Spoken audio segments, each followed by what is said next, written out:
la mia bella Nisa, regina degli flu. Su tale teuta Ulissa io canterai tu giù. Canterà li montagna, lo diverti de cu, ma io li campagna, io canterai tu giù. Tu giù io canterai la mia ritornella, la tua mar d'azur, le teu ciel pur. Toujours io criderai la mia ritornella, viva, viva, Nissa la bella.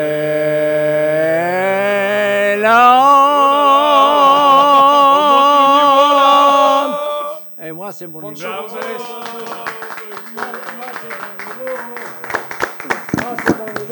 On le retrouve sur les croisières Costa aussi. Ah oui, et je l'ai fait.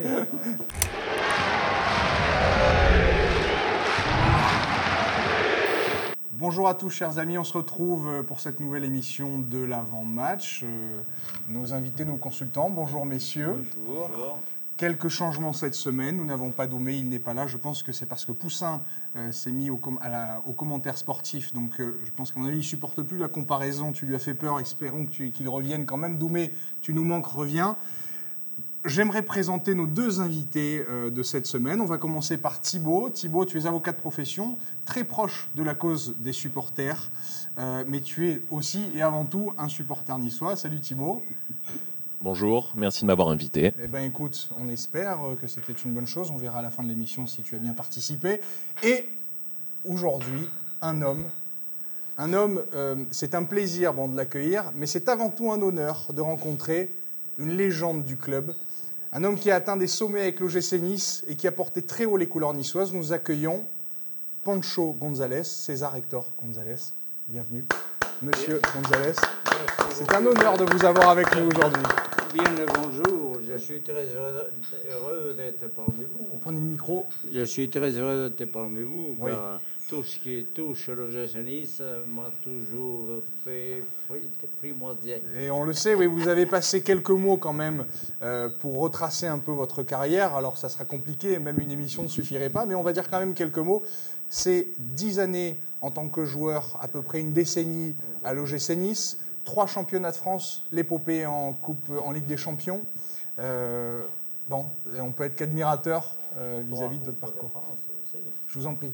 3 Coupes de France 3 aussi. Coupes de France aussi, voilà. C'est pour ça, oui, ça suffit. Mais on ne peut pas tout dire, Pancho. On ne peut pas tout dire Oui, aujourd'hui. bien sûr, mais en fait, j'ai participé, j'ai eu l'honneur et la joie de participer à toutes les victoires de l'OGC Nice depuis 1951, l'année où je fais escale à Villefranche-sur-Mer. Bon, très bien. Merci beaucoup en tout cas, messieurs, de nous avoir rejoints pour cette émission. On va démarrer aujourd'hui avec les sujets qui apparaissent derrière moi. Et aujourd'hui, pas d'effet fantastique. Je vais simplement me mettre à côté de Pancho pour prendre une photo. S'il y a quelqu'un qui peut me prendre en photo, ça sera sympa. Voilà. Ça sera souvenir. Voilà, premier sujet de la semaine. Depuis quand le gym n'a-t-il pas été aussi serein, aussi prometteur dans le jeu ? Une statistique, depuis 3 ans, depuis 2009, après 10 journées, nous n'avons jamais eu un classement aussi haut. C'est évidemment de bon augure. Evie. Bon, si les chiffres ils disent que c'est de cette façon-là, moi je ne veux pas dire au contraire.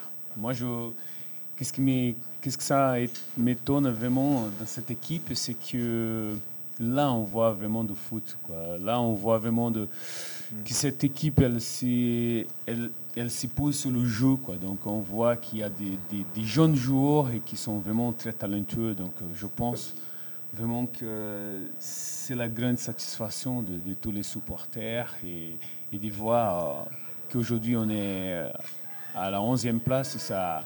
Je pense que ça montre vraiment le potentiel de cette équipe.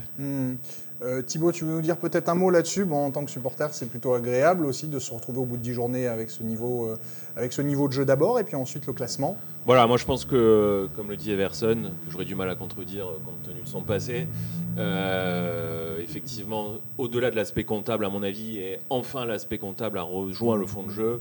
Ce qui est clair cette année, c'est qu'on sent que derrière il y a du travail. Ce travail, il est mis en œuvre, mis en application, et on en voit le fruit le samedi soir.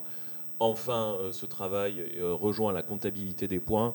Et à mon avis, on n'en est qu'au début. Et très probablement, et en tout cas je le souhaite, on devrait bientôt arriver à parvenir au moins en première partie de tableau, si ce n'est mieux, compte tenu du fond de jeu qu'on démontre. C'est en tout cas tout le mal qu'on leur souhaite. Pancho, vous n'avez jamais quitté Nice, ça c'est une certitude. Vous êtes niçois jusqu'au bout des ongles et vous êtes régulièrement au stade. Bon, dans le jeu, aujourd'hui, vous sentez qu'il y a quelque chose de différent cette année par rapport à l'année dernière? Vous prenez du plaisir à voir jouer l'équipe? Actuellement, le dernier match de Roger Nice, c'était meilleur. L'autre jour, d'ailleurs, j'étais très heureux de pouvoir assister. Et contre Toulouse, je trouvais que cette équipe-là, elle était déjà sur le bon chemin. Mais le football, c'est un championnat. C'est une année, c'est pas un match. Il ne faut pas non plus s'illusionner de jour au lendemain. Mais on constate qu'il y a déjà du travail de fait. Ça, c'est important. Et le football, c'est ça, c'est l'éternel. C'est le recommencement. C'est là qu'il faut à chaque jour, et on dit à chaque jour suffit sa peine. C'est une phrase que j'ai beaucoup utilisée dans le monde entier, parce que c'est une vérité. Dans le football, quand on dit oh, demain on va jouer l'attaque, mais vous jouez l'attaque si vous avez le ballon. Mais si vous n'avez pas de ballon, à moins que vous ayez un fusible, un fusil, vous ne pouvez pas attaquer. Il faut attaquer avec le ballon. Donc, il faut s'occuper. Eh bien, c'est très bien, Pancho. Je vous remercie. On vous fait la passerelle avec l'attaque. On va laisser parler l'attaquant et dire un mot sur le sujet. C'est vrai que oui, on est plus serein dans le jeu. Et encore une fois, je tiens à préciser le travail de Claude Puel parce que je pense que si l'équipe en est là, c'est beaucoup grâce à lui. Maintenant, c'est vrai que les joueurs adhèrent et tout ça, mais c'est vrai que son discours doit bien passer. Mais comme vient de dire Pancho, la saison est longue. Il reste encore beaucoup de matchs. Et on se rend compte qu'au niveau comptable, le classement est assez serré. Donc il ne faut pas trop non plus s'emballer. Bon, je remarque, émission après émission, tu glisses toujours un mot gentil pour Claude Puel. Si tu as un message, si tu as un poste à pourvoir, Bravo Claude Puel et merci d'être venu. Éventuellement, et on a un attaquant qui n'est pas trop mauvais, qui serait éventuellement dispo. Pardon, j'aimerais ajouter aussi qu'on est tous conscients justement que c'est juste le début. Comme Pancho il disait, oui, c'est le championnat le plus important. Mais comme nous, je pense qu'à Nice, je pense que vous êtes tous d'accord avec moi, on a connu tellement les 10 dernières années, on a connu tellement des championnats qui ont lutté vraiment pour rester en première division et qu'il n'y avait pas de fonds de jeu, il n'y avait rien. Et la politique de club aussi, elle était différente que celle-là. Donc c'est pour ça que je pense qu'on doit être vraiment réaliste avec la situation et surtout avec ces jeunes qui sont tellement talentueux et qui commence vraiment à voir qu'est-ce que c'est le foot. Et on ne peut que féliciter de toute façon le club et l'organisation. Très bien. Du coup, on va parler maintenant des joueurs, en l'occurrence du fait que l'effectif tourne. Et c'est le deuxième sujet, c'est la deuxième thématique.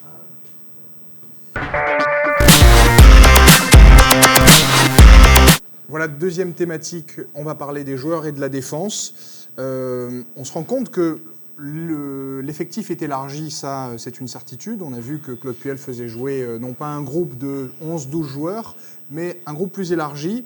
En l'occurrence, les absences de Sivelli et de Péchy, on se rend compte qu'il y a des joueurs qui sont capables de prendre leur place. Gomis, Genevois ou encore Palin, il y a du beau monde derrière, comme on pourrait dire. Poussin. Oui, c'est vrai qu'il y a un effectif assez élargi, mais on se rend compte cette année que tout le monde est concerné. Et ça, c'est important, je pense, parce qu'il y a des absents et on peut compter sur les joueurs qui sont remplaçants. Et je pense qu'ils le montrent et ils sont présents sur le terrain. Et de sentir tout le monde concerné, c'est vraiment très important pour l'équipe. Oui, c'est important, sachant que là, en plus, la saison est longue et qu'on peut vraiment avoir besoin de ces hommes-là tout au long du championnat. Evie. Là aussi, le club il a fait un énorme pas en avant, justement, parce que l'effectif, ça a été quelque chose que, par les années précédentes, on n'a pas été exceptionnel dans ce domaine-là, justement. Et moi, je voulais parler particulièrement d'un cas comme Gomis, comme Palon aussi. Donc, c'est des joueurs vraiment qui ils ont démontré déjà qu'ils peuvent vraiment rendre service à cette équipe. Et ça, c'est vraiment positif pour l'entraîneur. Mais aussi que c'est des joueurs qui ont vraiment besoin de temps de jeu. Et donc, ça tombe vraiment bien que Renato il était suspendu et qu'on a pu vraiment remarquer que les joueurs qui sont sur le banc, qu'ils ont vraiment la capacité de justement d'apporter leur qualité pour cette équipe. Donc, c'est vraiment très positif.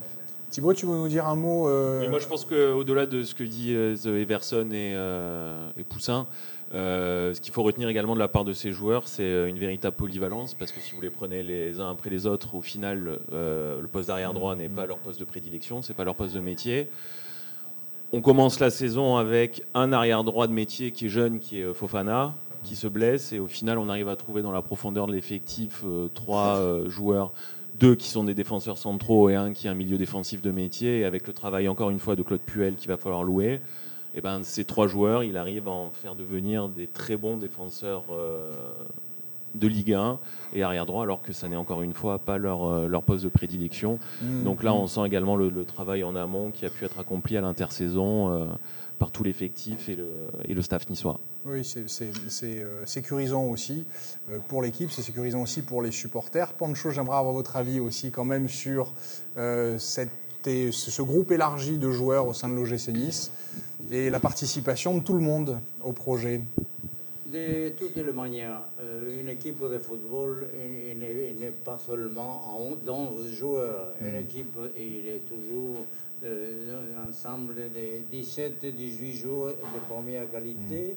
Et ensuite, il y a les jeunes qui on prépare. Quand on a un centre de formation qui se tient comme il se doit, et c'est là justement la base d'une grande équipe. L'OGC Nice, dans les temps passés, il y avait un centre de formation, il y avait beaucoup de jeunes qui étaient issus du coin parce qu'il y avait des gens qui s'occupaient directement du recrutement.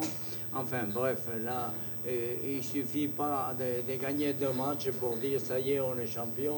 Il faut prouver ça à chaque instant, chaque match. C'est une lutte. Absolument. Le football, il ne faut pas oublier surtout que c'est un jeu.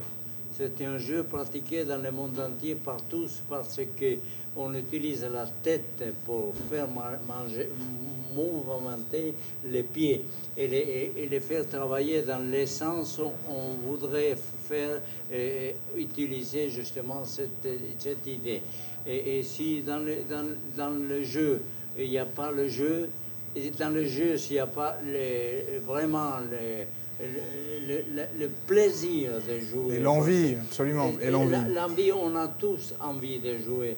Mais seulement, il faut avoir le plaisir.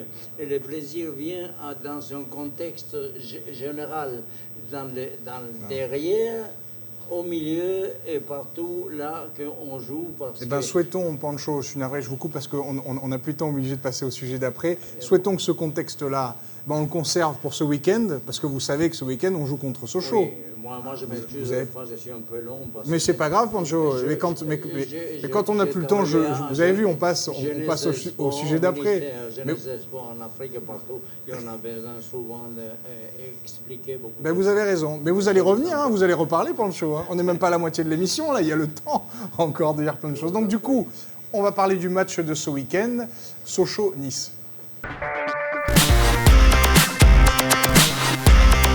Voilà une équipe Sochaux qui, un peu comme Nice, sort d'une série, ou en tout cas se trouve dans une série assez intéressante, identique même pour certains.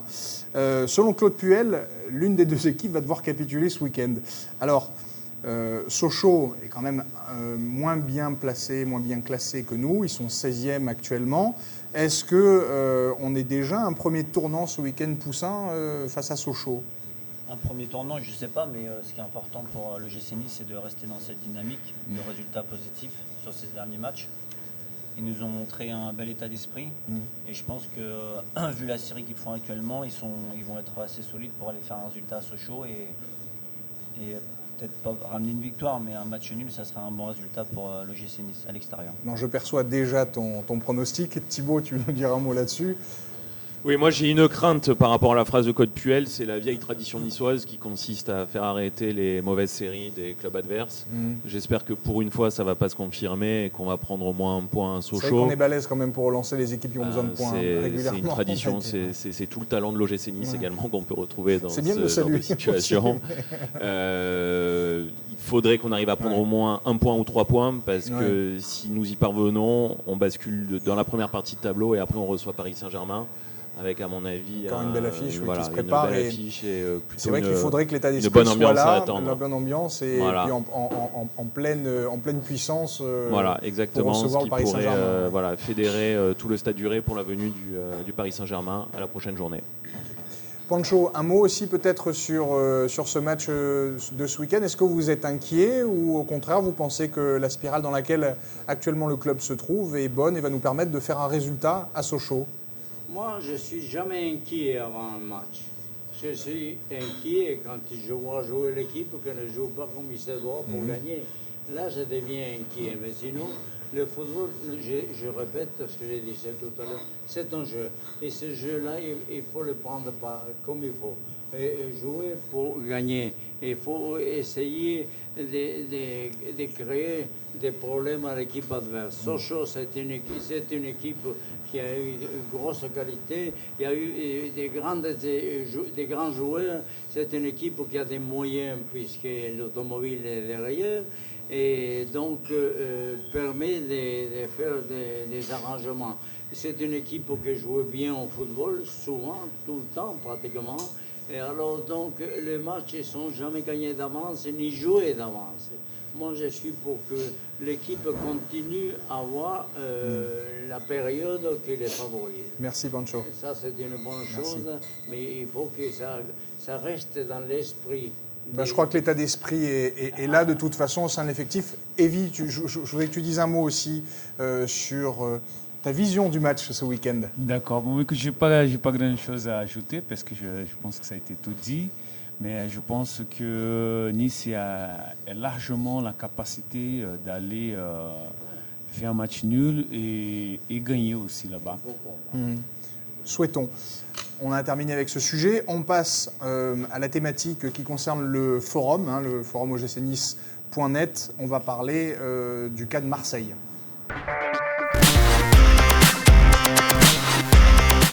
Voilà, on continue avec un sujet un peu moins léger. On va parler donc de Marseille et du huis clos qui s'est produit donc il y a 15 jours maintenant. J'aimerais, Thibaut, que tu nous parles un peu de cette affaire-là et de ton sentiment à ce sujet. Oui, mon sentiment à ce sujet, c'est toujours le même. Il y a des victimes. Les victimes, c'est les supporters niçois. J'ai eu l'occasion d'obtenir communication de l'arrêté ministériel qui avait donc été dicté par Manuel Valls et qui est celui qui a été le support duquel les supporters ont été interdits de faire le déplacement. Moi, de façon certaine, cet arrêté, c'est un arrêté qui était illégal, car fondé sur des moyens qui n'auraient très probablement pas résisté à l'analyse d'un tribunal. L'analyse que j'en fais, c'est quoi? C'est qu'en ayant dissous la BSN, ils ont coupé une tête. La tête, c'était la représentation des supporters. Si les supporters avaient cette représentation, on aurait peut-être pu se réunir et organiser la riposte et peut-être, et à mon avis, déposer ce qu'on appelle un référé liberté à l'encontre de cet arrêté ministériel. Ce référé liberté, le tribunal administratif aurait dû le juger dans un délai de 48 heures à compter de son dépôt. Et c'est un référé qui rend compétence au tribunal administratif pour avoir à apprécier de la violation d'une liberté individuelle. Et là, clairement, selon moi, il y a tout un ensemble de libertés qui ont été bafouées par un tel arrêté ministériel. La liberté d'expression, la liberté d'aller et de venir, et évidemment la liberté de déplacement. Et ce que je regrette, effectivement, c'est que, et on va essayer de remédier à cet état de fait, qu'il n'y ait plus maintenant de représentation qui permettent de soumettre à la censure des tribunaux des arrêtés aussi légaux et au final de les subir. parce que c'est tous les supporters qui subissent pour des raisons qu'on ignore encore, et c'est certainement pas la lecture de cet arrêté ministériel qui m'aura convaincu du bien fondé de la position, parce qu'on exhume des affaires de 2009 qu'on n'arriverait encore une nouvelle fois pas de façon matérielle à imputer à la défunte BSN. Donc pour moi, il y a le passé. Le passé, c'est ce qu'on a encore une nouvelle fois subi, enfin ce que les supporters niçois ont subi à travers cet arrêté manifestement illégal. Mais il y a maintenant l'avenir. L'avenir, pour moi, il faut assurer une nouvelle représentation pour être un interlocuteur convenable vis-à-vis des autorités ministérielles. Et si une nouvelle fois les frontières de l'illégalité devaient être franchies, eh ben, le soumettre à un tribunal administratif. Je me permets simplement d'ouvrir une parenthèse rapide sur ce point. Les interdictions de stade, puisque c'est comme ça que je suis rentré de plein pied dans ce monde de la BSN, les interdictions de stade, systématiquement, à chaque fois que nous les avons soumises à un tribunal administratif, les mêmes tribunaux administratifs les ont, dans un premier temps, suspendus, à travers une procédure de référé-suspension, et enfin annulés au fond. Annulés au fond pour des motifs qui ont été systématiquement très sévères à l'encontre du préfet, parce que ce sont des mesures qui sont attentatoires aux libertés individuelles et qu'il faut donc les manier avec beaucoup de précautions. Ça, c'était la première chose que j'avais envie de vous indiquer. La deuxième, c'est que je m'inquiète quand même pour les autorités françaises qui, lorsqu'on imagine qu'elles doivent organiser l'Euro en 2016, sont incapables d'assurer le déplacement de 400 supporters niçois à Marseille, à 200 km de chez eux. Oui, ça, c'est même plus un problème niçois. C'est même plus un problème niçois. Et alors je m'inquiète à un double titre. D'abord, quand je vois à quel point des mesures illégales peuvent être prises à l'encontre de ce que je considère être comme étant des victimes, les supporters niçois, et d'autre part, l'incapacité manifeste de ces autorités à assurer le déplacement de simplement 400 personnes. J'espère pour eux qu'il n'y aura pas un Pays-Bas-Angleterre à Marseille au premier tour de l'Euro 2016. Je te remercie pour toutes ces explications, c'était extrêmement clair. On a bien compris toute la maïeutique judiciaire autour de ce dossier-là. La suite au prochain épisode, évidemment. Et c'était important, on espère aussi que, en tant que supporter, vous avez pu récupérer des informations et qui mieux que Thibaut pouvait vous les donner. Voilà, on a terminé là avec nos 4 sujets du jour. Avant de se quitter, on va, comme à l'accoutumée, donner nos pronostics. J'aimerais avoir celui de Pancho en premier. Le pronostic pour ce week-end, Pancho. Avec le micro, s'il vous plaît. Les pronostics contre l'équipe de Sochaux.